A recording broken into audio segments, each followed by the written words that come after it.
Seja bem-vindo, caro ouvinte, à segunda parte da leitura do livro Memórias do Subsolo, de Dostoiévski.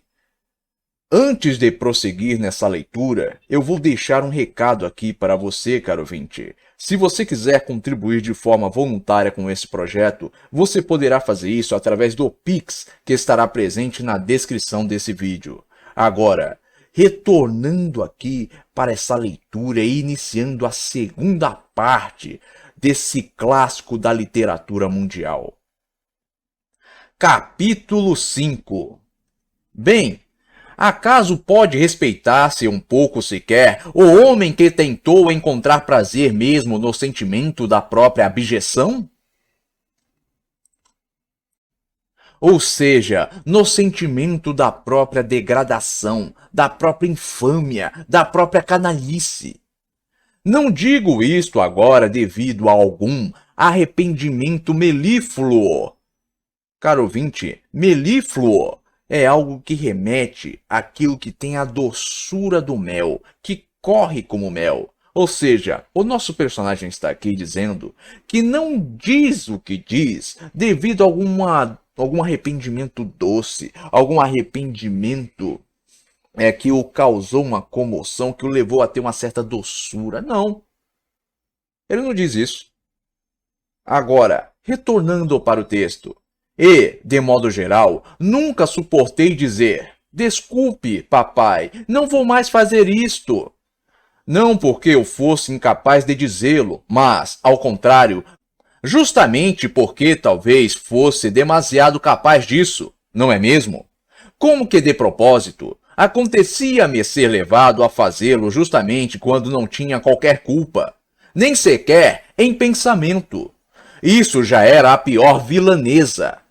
E, ao mesmo tempo, eu ficava, no entanto, comovido até a alma. Arrependia-me, vertia lágrimas e, naturalmente, ludibriava, ou seja, enganava a mim mesmo.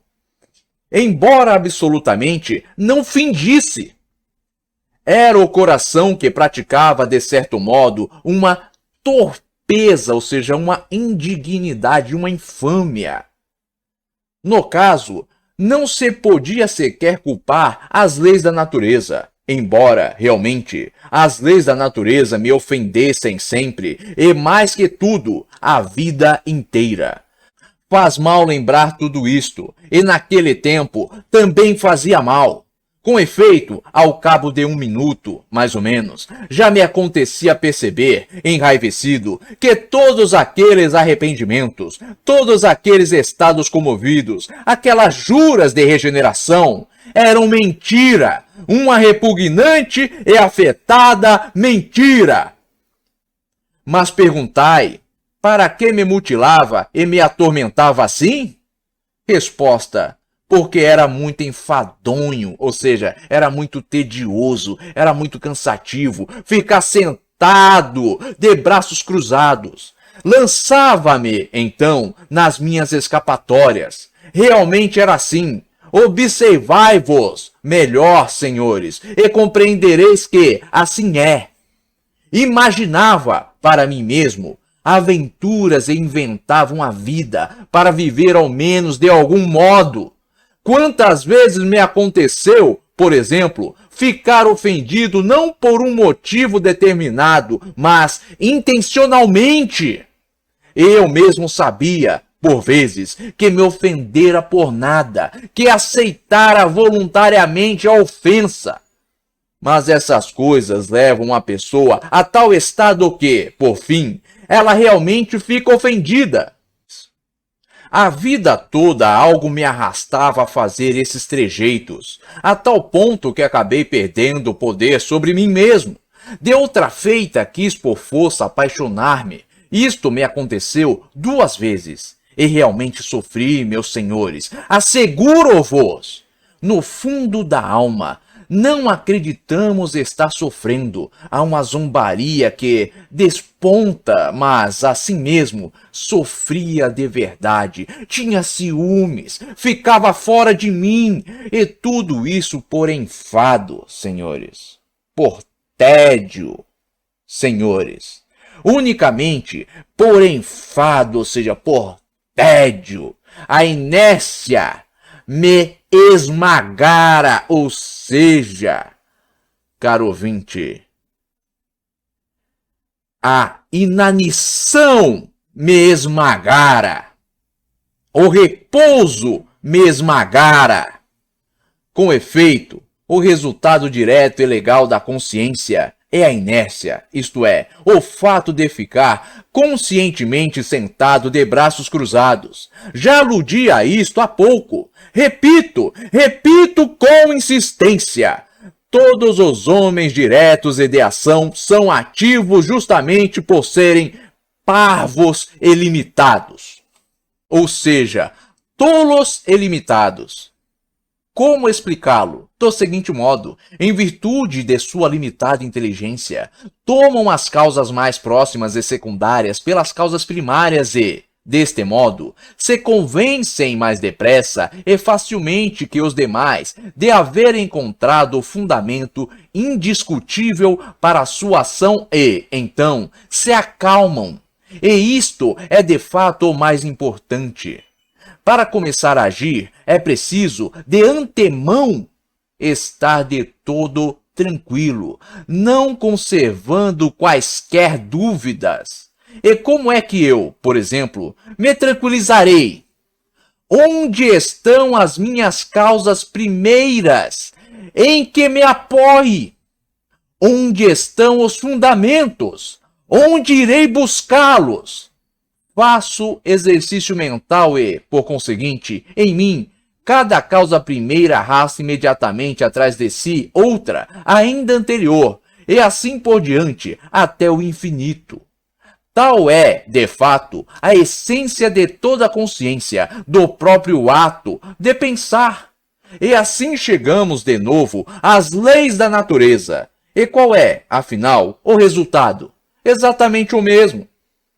Lembrai-vos, ainda há pouco falei de vingança. Provavelmente não atestastes nisso, ou seja, não prestaram atenção, não repararam nisso. Já foi dito, o homem se vinga porque acredita que é justo. Quer dizer que ele encontrou a causa primeira, o fundamento, a justiça. Isto é, como ele está tranquilizado por todos os lados, vinga-se calmamente e com êxito, convicto de que pratica uma ação honesta e justa. Mas eu não vejo nisso justiça, nem qualquer espécie de virtude. Se começar a vingar-me, será unicamente por maldade. Esta, naturalmente, poderia sobrepujar tudo, todas as minhas dúvidas e, de fato, poderia funcionar com pleno êxito em lugar da causa primeira, e justamente por não ser a causa. Mas que fazer se não tenho sequer maldade? Ainda há pouco foi assim mesmo que eu comecei. O meu rancor, em virtude, mais uma vez, dessas execráveis, ou seja, dessas abomináveis leis da consciência, está sujeito à decomposição química. Quando se repara, o objeto volatiliza-se, as razões se evaporam, não se encontra o culpado, a ofensa não é mais ofensa, mas fatum. Fatum, caro ouvinte, é o termo em latim para destino. Agora, retornando para o texto. Algo semelhante à dor de dentes, da qual ninguém é culpado e, por conseguinte, resta mais uma vez a mesma saída, isto é, bater no muro, do modo mais doloroso. Assim, desiste-se por não se ter encontrado a causa primeira, mas experimenta apaixonar-te cegamente pelo teu sentimento, sem discussão, sem uma causa primeira, repelindo a consciência ao menos durante esse período. Odeia ou ama, apenas para não ficares sentado, de braços cruzados. Depois de amanhã, ou mais tardar, começarás a odiar-te. porque ludibriaste, ou seja, enganaste a ti mesmo, conscientemente. Resultado, uma bolha de sabão e a inércia. Ah, senhores, é possível que me considere um homem inteligente apenas porque, em toda a vida, não pude começar nem acabar coisa alguma. Admitamos que eu seja um tagarela inofensivo, magoado, como todos nós. Mas que fazer se a destinação única e direta de todo homem inteligente é apenas a tagarelice, uma intencional transferência do oco para o vazio? Capítulo 6. Oh, se eu não fizesse nada unicamente por preguiça! Meu Deus, como eu me respeitaria então?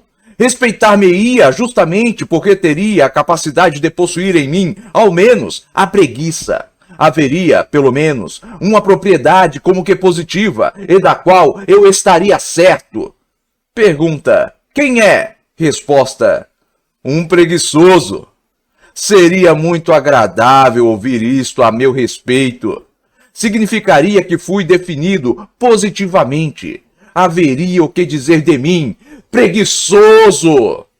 Realmente é um título e uma nomeação, é uma carreira. Não brinqueis, é assim mesmo. Seria então, de direito, membro do primeiro dos clubes, e ocupar-me-ia apenas em me respeitar incessantemente. Conheci um cavalheiro que, a vida inteira, orgulhava-se com o fato de ser entendido em Lafite. Caro ouvinte, Lafite, aqui, faz alusão ao vinho francês, Chateau Lafite.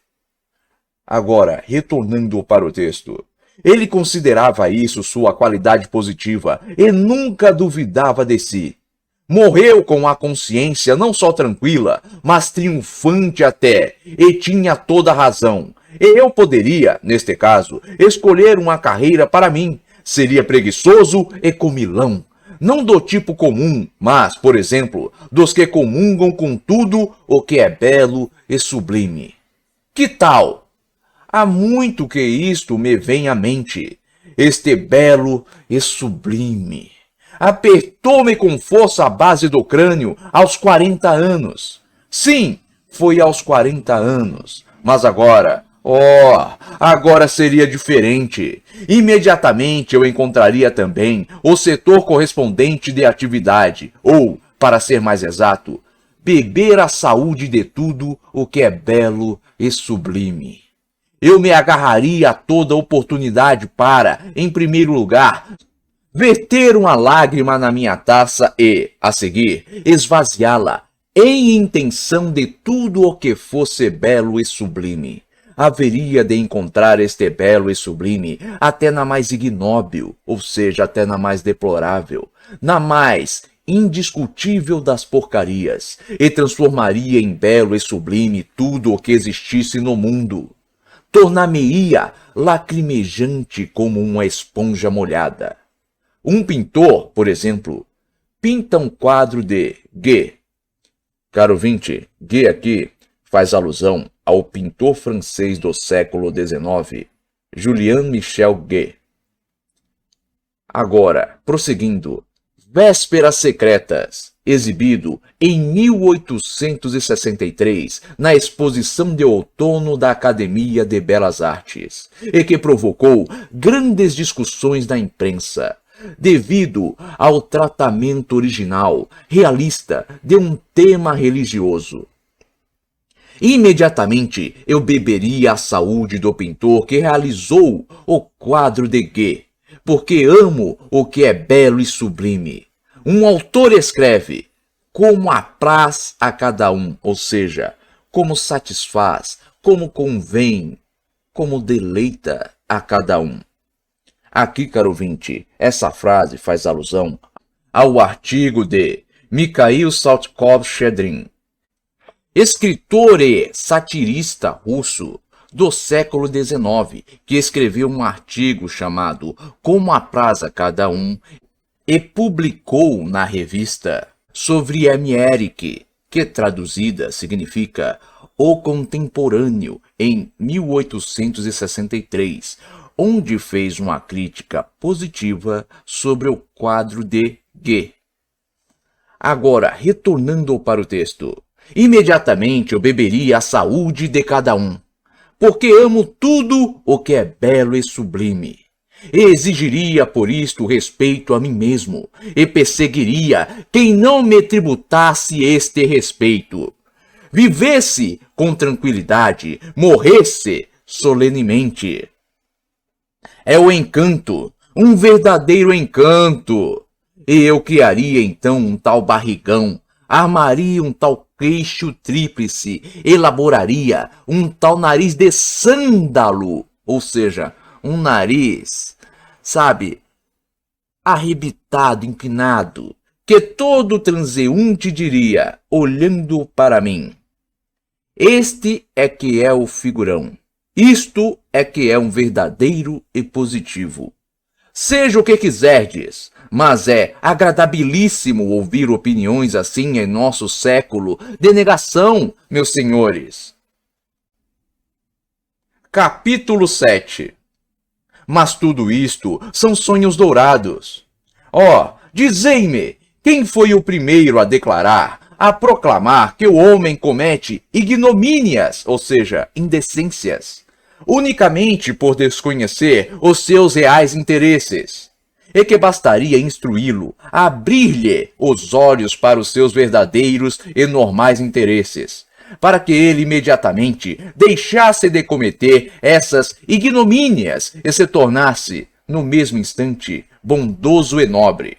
Porque, sendo instruído e compreendendo as suas reais vantagens, veria no bem o seu próprio interesse, e sabe-se que ninguém é capaz de agir conscientemente contra ele e, por conseguinte, por assim dizer, por necessidade, ele passaria a praticar o bem.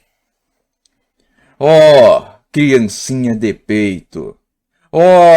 Inocente e pura criatura!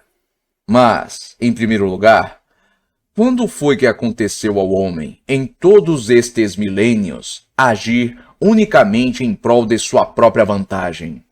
E que fazer então dos milhões de fatos que testemunham terem os homens com conhecimento de causa, isto é, compreendendo plenamente as suas reais vantagens, relegado, ou seja, afastado, banido, estas a um plano secundário e se atirado a um outro caminho, em busca do risco, ao acaso, sem serem obrigados a isto por nada e por ninguém, mas como que não desejando justamente o caminho indicado e aberto a custo um outro, com teimosia a seu bel prazer, procurando quase nas trevas esse caminho árduo, ou seja, esse caminho difícil. Absurdo? Quer dizer, realmente, que essa teimosia e a ação a seu bel prazer lhes eram mais agradáveis que qualquer vantagem? A vantagem? Mas o que é a vantagem?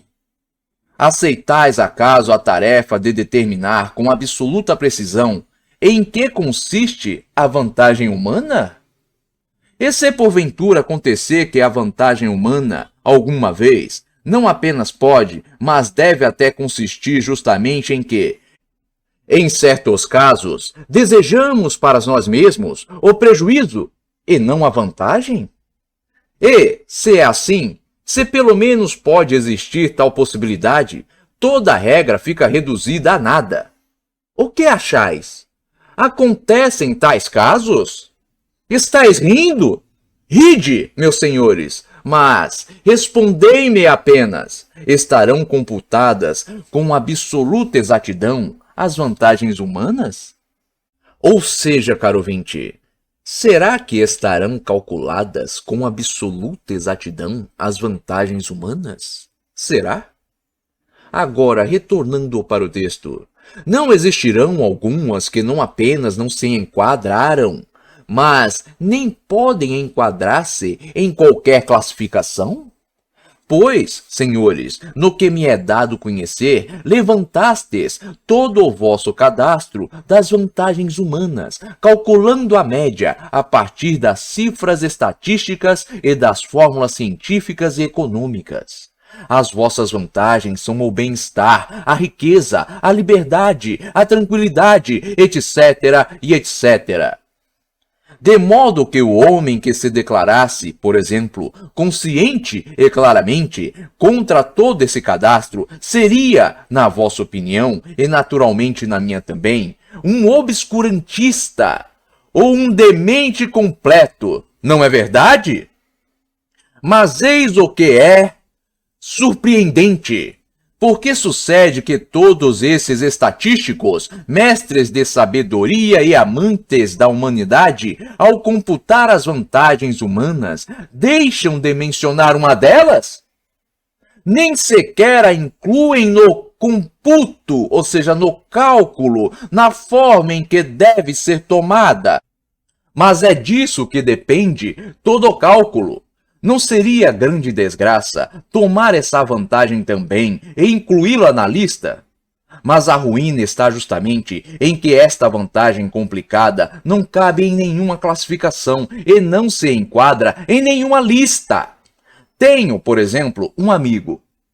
Senhores, é vosso amigo também. E de quem? De quem ele não é amigo? Preparando-se para uma ação, esse cavalheiro, no mesmo instante, vos há de expor de modo claro e enfático, ou seja, de modo claro e enérgico e veemente, como precisamente ele deve agir, de acordo com as leis da razão e da verdade.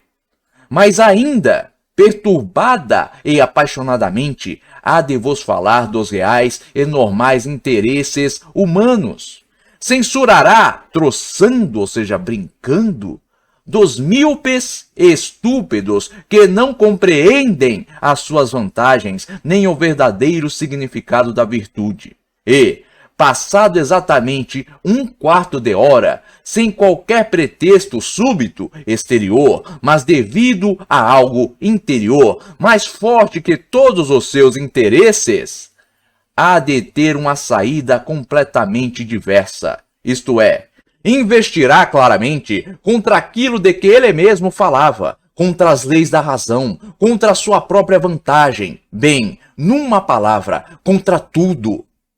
Devo prevenir-vos de que meu amigo é uma pessoa coletiva e, por isso, torna-se de certo modo difícil lançar sobre ele toda a culpa. Eis onde quero chegar, senhores.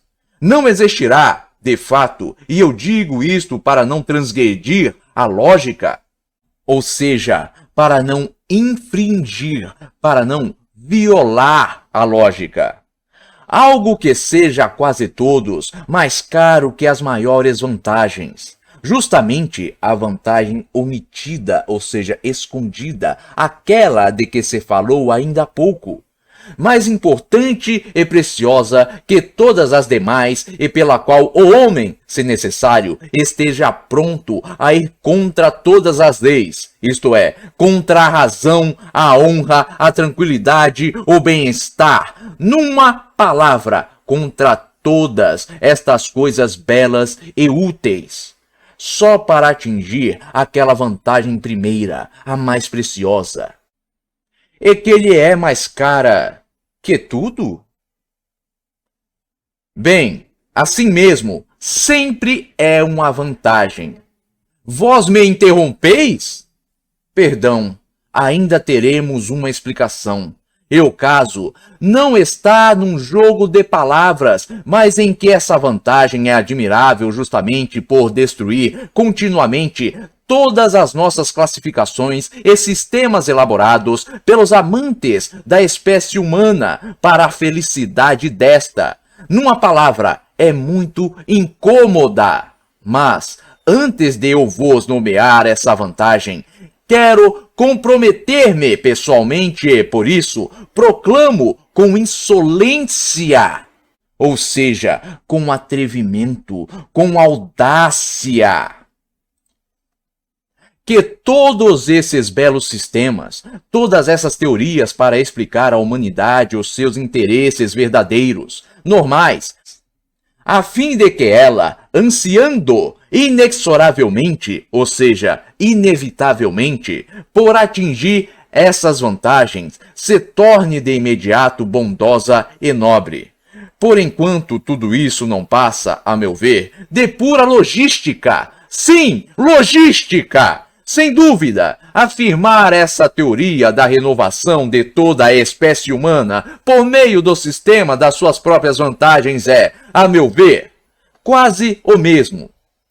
Bem, que afirmar, por exemplo, com Buckle, que o homem é suavizado pela civilização, tornando-se, por conseguinte, pouco a pouco, menos sanguinário e menos dado à guerra. Bom, caro ouvinte, esse trecho aqui faz alusão ao pensamento expresso pelo historiador inglês Henry Thomas Buckle, do século XIX. Ele é o autor do livro História da Civilização na Inglaterra. Então, esse trecho aqui, onde se afirma que Buckle diz que o homem é suavizado pela civilização, tornando-se menos sanguinário e menos dado à guerra, faz referência a essa obra, História da Civilização na Inglaterra, desse historiador, Henry Thomas Buckle. Agora, retornando para o texto. De acordo com a lógica, se não me engano, é a conclusão a que ele chega. Mas o homem é a tal ponto afeiçoado ao seu sistema e à dedução abstrata que está pronto a deturpar, ou seja, que está pronto a adulterar, a corromper intencionalmente a verdade, a descrer de seus olhos e seus ouvidos apenas para justificar a sua lógica. Tomo justo este exemplo por ser tão eloquente. Ou seja, convincente, persuasivo. Lançai um olhar ao redor. O sangue jorra em torrentes e, o que é mais, de modo tão alegre como se fosse champanhe. Aí tendes todo o nosso século em que viveu o próprio Buckle. Aí tendes Napoleão, tanto o grande como o atual. O atual aqui, caro ouvinte, faz referência a Napoleão III, o primeiro presidente eleito por voto direto da Segunda República Francesa. Agora, retornando para o texto. Aí tendes a América do Norte, com a união eterna. Caro ouvinte, aqui essa união eterna faz referência à Guerra de Secessão, ou seja, a Guerra Civil Norte-Americana. Aí está, por fim, esse caricato Schleswig-Holstein. Aqui, caro ouvinte, a referência é a guerra que ocorreu entre os ducados de Schleswig e Holstein, travada pela Áustria e a Prússia no século XIX contra a Dinamarca. Agora, retornando para o texto, o que suavizava, pois, em nós, a civilização. A civilização elabora no homem apenas a multiplicidade de sensações e absolutamente nada mais. E, através do desenvolvimento dessa multiplicidade, o homem talvez chegue ao ponto de encontrar prazer em derramar sangue. Bem que isto já lhe aconteceu. Notastes, acaso, que os mais refinados sanguinários foram quase todos cavalheiros civilizados, diante dos quais todos estes Átilas e Estienca-Razin, caro ouvinte, Estienca-Razin foi o chefe de uma grande rebelião de cossacos no século XVII contra o Império Czarista. Os cossacos, caro ouvinte, eram uma das várias etnias que compunham o Império Russo na época. Agora, retornando para o texto, não valem um caracol, e se eles não saltam aos olhos com a mesma nitidez de Átila e Estienca-Razin, é justamente porque são encontrados com demasiada frequência, são por demais comuns e já não chamam a atenção. Pelo menos, se o homem não se tornou mais sanguinário com a civilização, ficou com certeza sanguinário de modo pior, mais ignóbil, ou seja, mais desprezível, que antes. Outrora, ele via a justiça no massacre e destruía, de consciência tranquila, quem julgasse necessário. Hoje, embora consideremos o derramamento de sangue uma ignomínia, ou seja, uma desonra, uma indecência, assim mesmo ocupamo-nos com essa ignomínia, e mais ainda que outrora. O que é pior? Decide vós mesmos. Dizem que Cleópatra, desculpai-me neste exemplo da história romana, gostava de cravar alfinetes de ouro nos seios das suas cativas, deleitando-se com seus gritos e convulsões. Direis que isto se deu numa época relativamente bárbara, que ainda vivemos numa época bárbara, porque, sempre de um ponto de vista relativo, ainda hoje se cravam alfinetes em seios, que, mesmo atualmente, embora o homem já tenha aprendido por vezes a ver tudo com mais clareza do que na época bárbara, ainda está longe de ter-se acostumado a agir do modo que lhe é indicado pela razão e pelas ciências. Mas, apesar de tudo, estais absolutamente convictos de que ele há de se acostumar infalivelmente a fazê-lo, quando tiver perdido de todo alguns velhos e maus hábitos, e quando o bom senso e a ciência tiverem educado e orientado completa e normalmente a natureza humana. Estais convictos de que, então, o homem deixará por si mesmo de enganar-se deliberadamente, por assim dizer. A seu pesar não há de querer separar a sua vontade dos seus interesses normais. Mas ainda, então, dizeis, a própria ciência há de ensinar ao homem, embora isto seja, ao meu ver, um luxo, que, na realidade, ele não tem vontade nem caprichos, e que nunca os teve, e que ele próprio não passa de tecla, de piano ou de um pedal de órgão, e que, antes de mais nada, existem no mundo as leis da natureza, de modo que tudo o que ele faz não acontece por sua vontade, mas espontaneamente, de acordo com as leis da natureza. Consequentemente, basta descobrir essas leis e o homem não responderá mais pelas suas ações, e sua vida se tornará extremamente fácil. Todos os atos humanos serão calculados, está claro, de acordo com essas leis, matematicamente, como uma espécie de tábua de logaritmos, até 108.000, e registrados num calendário. Ou, melhor ainda, aparecerão algumas edições bem intencionadas, parecidas com os atuais dicionários enciclopédicos, nas quais tudo estará calculado e especificado com tamanha exatidão que, no mundo, não existirão mais ações nem aventuras. Então, sois vós que o dizeis ainda. Surgirão novas relações econômicas, plenamente acabadas e também calculadas com precisão matemática, de modo que desaparecerá num ímpeto, ou seja, num rompante, num movimento repentino, toda espécie de perguntas, precisamente porque haverá para elas toda espécie de respostas. Erguer-se-á, então, um palácio de cristal. Caro ouvinte, aqui a referência, esse palácio de cristal, faz uma alusão ao romance de Nikolai Gavrilovich Chernyshevsky, escritor russo do século XIX.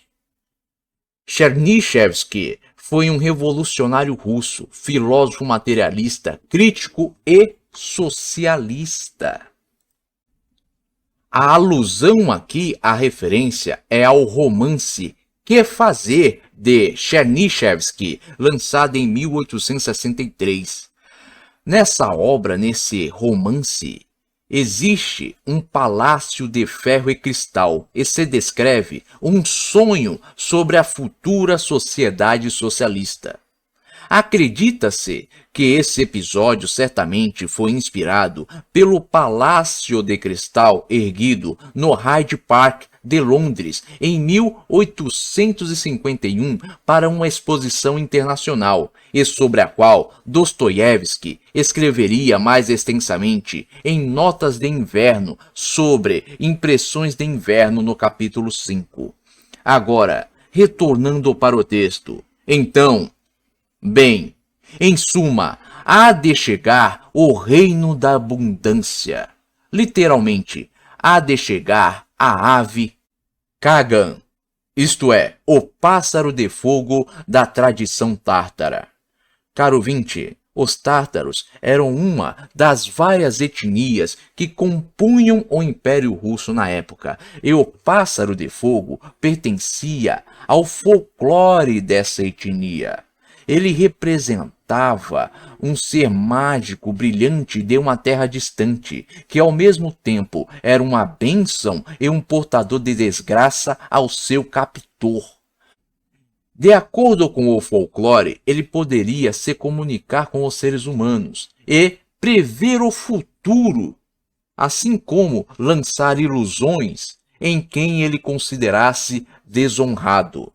Agora, retornando para o texto.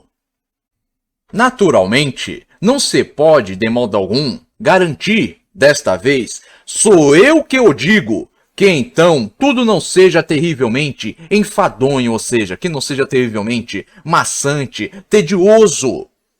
Com efeito, que se há de fazer quando tudo estiver calculado numa tabela?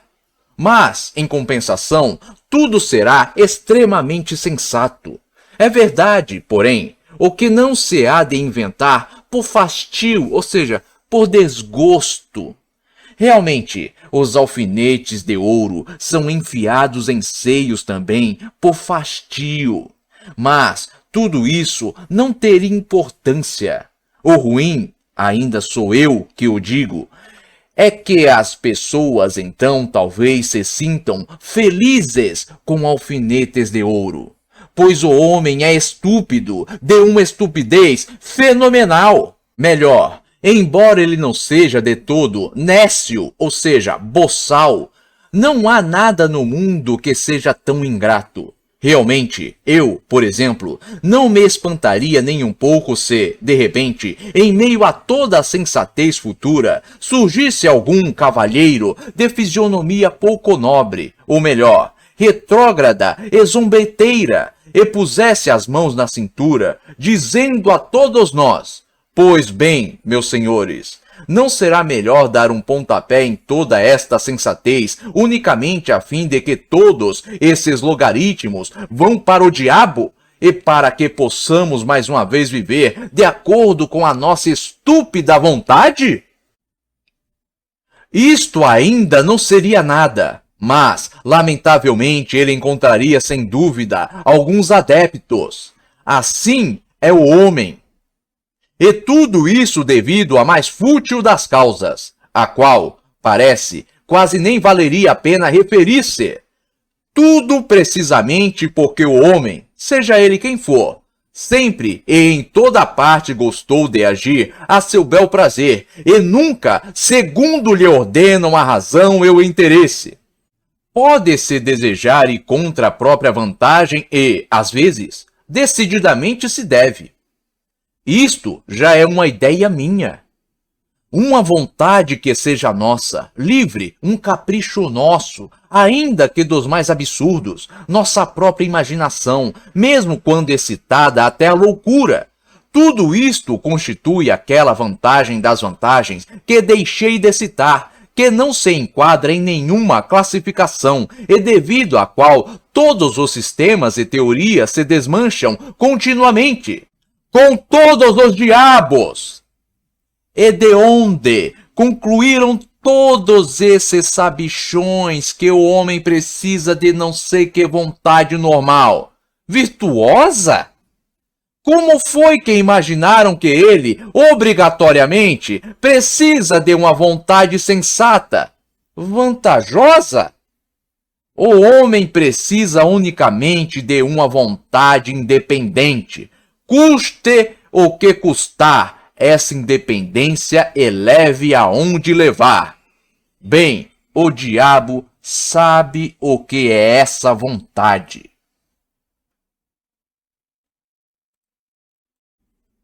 Capítulo 8. Mas esta vontade nem sequer existe. Se quereis saber? Interrompeis-me com uma gargalhada? A ciência conseguiu a tal ponto analisar anatomicamente o homem que já sabemos que a vontade e o chamado livre-arbítrio nada mais são do que um momento, senhores. Foi justamente assim que eu mesmo quis começar. Cheguei até a me assustar, confesso. Ainda agora, quis gritar que a vontade depende do diabo, sabe do quê? E que talvez se deva dar graças a Deus por isto. Mas lembrei-me da ciência e me detive. E nesse instante começastes a falar. E, com efeito, se realmente se encontrar um dia a fórmula de todas as nossas vontades e caprichos, isto é, do que eles dependem, porque leis precisamente acontecem, como se difundem, para onde anseiam dirigir-se neste ou naquele caso, etc, etc. Uma verdadeira fórmula matemática, então o homem será capaz de deixar de desejar, ou melhor, deixará de fazê-lo. Com certeza. Ora, que prazer se pode ter em desejar segundo uma tabela? Mas ainda, no mesmo instante, o homem se transformará num pedal de órgão, ou algo semelhante, pois que é um homem sem desejos, sem vontades nem caprichos, senão um pedal de órgão. Que pensais disso? Calculemos as probabilidades. Pode tal coisa acontecer ou não? Retrucais? As nossas vontades são, na maior parte, equívocos devidos a uma concepção errada sobre as nossas vantagens. Se queremos, às vezes, um absurdo completo, é porque vemos nesse absurdo, devido à nossa estupidez, o caminho mais fácil para atingir alguma vantagem previamente suposta. Bem, mas quando tudo isto estiver explicado, calculado sobre uma folha de papel, o que é muito possível, porquanto é de fato ignóbil, ou seja, porquanto é de fato deplorável, infame, indecoroso, e não tem sentido admitir de antemão que o homem não descubra jamais outras leis da natureza. Então, naturalmente, não existirão mais os chamados desejos. De fato, se a vontade se combinar um dia completamente com a razão, passaremos a raciocinar em vez de desejar, justamente porque não podemos, por exemplo, conservando o uso da razão, querer algo desprovido de sentido e, deste modo, ir conscientemente contra a razão e desejar aquilo que é nocivo a nós próprios.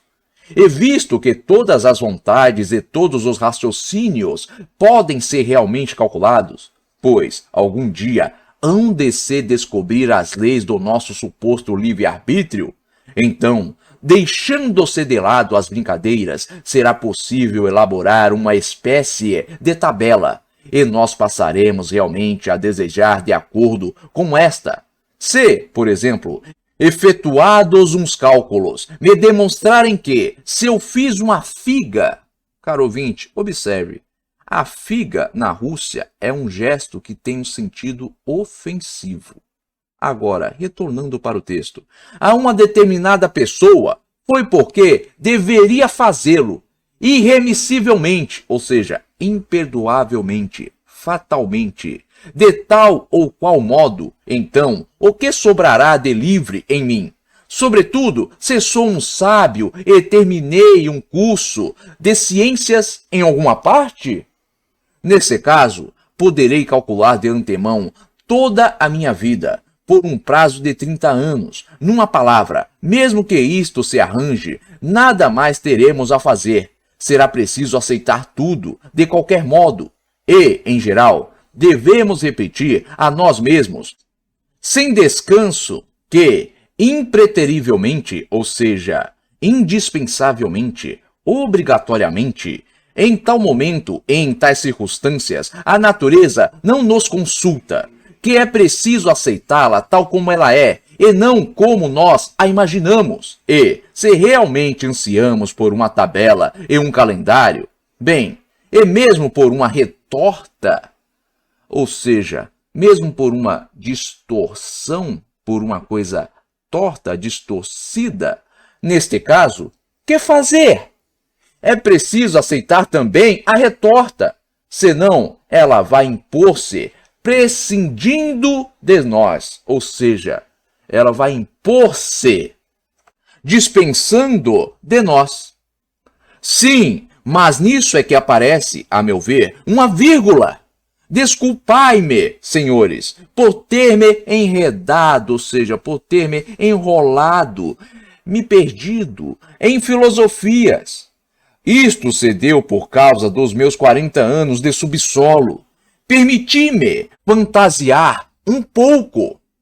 Pensai no seguinte: a razão, meus senhores, é coisa boa, não há dúvida, mas razão é só razão e satisfaz apenas a capacidade racional do homem, enquanto o ato de querer constitui a manifestação de toda a vida, isto é, de toda a vida humana, com a razão e com todo o coçar-se. E, embora nossa vida, nessa manifestação, resulte muitas vezes em algo bem ignóbil, ou seja, em algo infame, é sempre a vida e não apenas a extração de uma raiz quadrada. Eu, por exemplo, quero viver muito naturalmente, para satisfazer toda a minha capacidade vital, e não apenas a minha capacidade racional, isto é, algo como a 20ª parte da minha capacidade de viver. Que sabe a razão? Somente aquilo que teve tempo de conhecer. Algo, provavelmente, nunca chegará a saber. Embora isto não constitua consolo, por que não expressá-lo?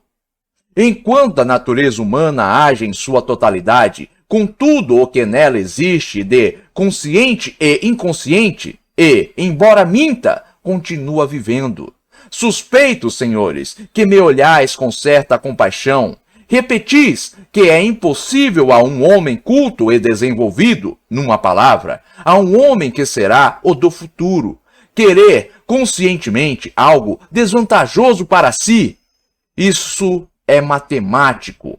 Estou plenamente de acordo, de fato, é matemático, mas, pela 100ª vez, vos repito isso. Existe um único caso, sim, apenas um, em que o homem pode, intencional e conscientemente, desejar para si mesmo algo nocivo e estúpido, extremamente estúpido até. Ter o direito de desejar para si mesmo algo muito estúpido, sem estar comprometido com a obrigação de desejar apenas o que é inteligente. Isto é, de fato, estupidíssimo, é um capricho, mas realmente, senhores, talvez seja para nossa gente o mais vantajoso de tudo quanto existe sobre a Terra, sobretudo em certos casos. E, em particular, talvez seja mais vantajoso que todas as vantagens, mesmo no caso de nos trazer um prejuízo evidente e de contradizer as conclusões mais sensatas da nossa razão a respeito de vantagens. Pois, em todo caso, conserva-nos o principal, o que nos é mais caro, isto é, a nossa personalidade e a nossa individualidade. Alguns afirmam que isto constitui de fato o que há de mais caro para o homem. A vontade pode, naturalmente, se quiser, concordar com a razão, sobretudo se não se abusar desse acordo e se ele for moderadamente, isto é, útil e, às vezes, até louvável. mas a vontade, com muita frequência e, na maioria dos casos, de modo absoluto e teimoso, diverge da razão. E sabeis que até isto é útil e, às vezes, muito louvável? Senhores, admitamos que o homem não seja estúpido. Realmente não se pode, de modo algum, dizer isso a meu respeito, pois, se for estúpido, quem será inteligente, então? Mas, ainda que não seja estúpido, é monstruosamente ingrato. É ingrato numa escala fenomenal. Penso até que a melhor definição do homem seja um bípede ingrato, ou seja, um ser que se locomove sobre duas patas ou duas pernas e que é ingrato. Mas isto ainda não é tudo, ainda não é tudo, ainda não é o seu maior defeito. O seu maior defeito é a sua permanente imoralidade. Sim, permanente, desde o dilúvio universal até o período Chesluig-Holsteiniano. Lembre-se, caro ouvinte, o período aqui, Chesluig-Holsteiniano, se refere ao período no qual ocorreu a disputa entre os dois ducados de Schleswig e Holstein, travada pela Áustria-Prússia contra a Dinamarca. Foi uma guerra que ocorreu entre 1863 e 1864. Agora, retornando para o texto. Dos destinos humanos. A imoralidade e, por conseguinte, também a falta de bom senso, pois há muito tempo se sabe que esta provém unicamente da imoralidade. Experimentai lançar um olhar para a história do gênero humano. O que vereis? É grandioso? Vá lá. É de fato grandioso. O que não valerá, por exemplo, o Colosso de Rhodes? Não é em vão que o senhor Anaïevski, adendo, caro ouvinte, Anaïevski foi um romancista russo do século XIX, cujos livros foram alvo de constantes elogios nos jornais da época. Agora, retornando para o texto. Atesta a seu respeito que, segundo uns, seria obra humana e, segundo outros, da própria natureza. É pitoresco?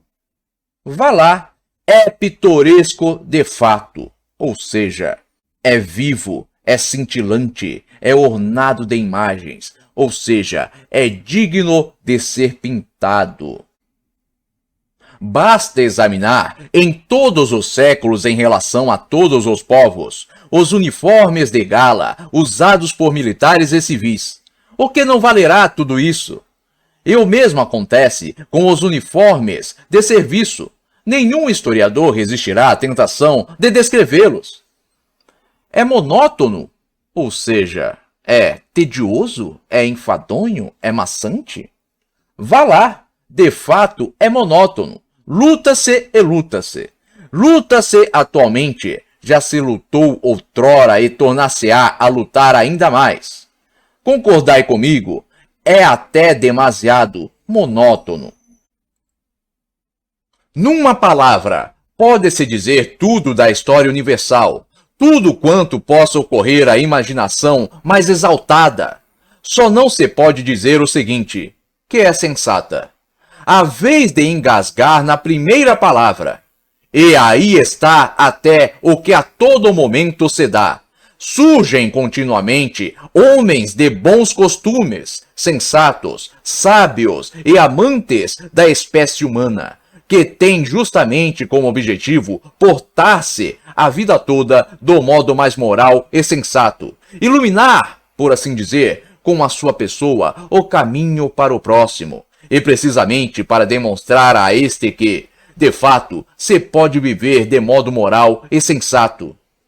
E então, é sabido que muitos desses amantes da humanidade, cedo ou tarde, às vezes no fim da existência, traíram-se, dando motivos a anedotas, ou seja, a piadas, a historietas. Às vezes do gênero mais indecente até.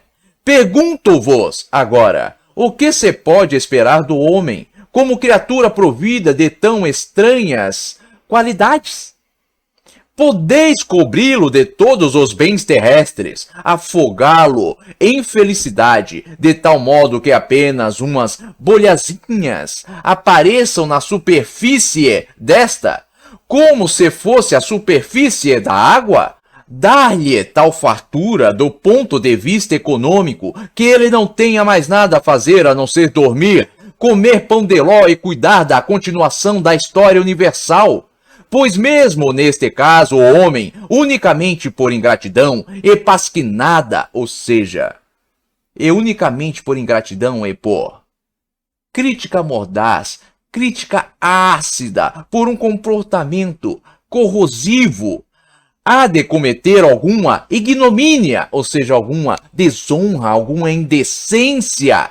Vai arriscar até o pão de ló e desejar intencionalmente o absurdo mais destrutivo, o mais antieconômico, apenas para acrescentar a toda esta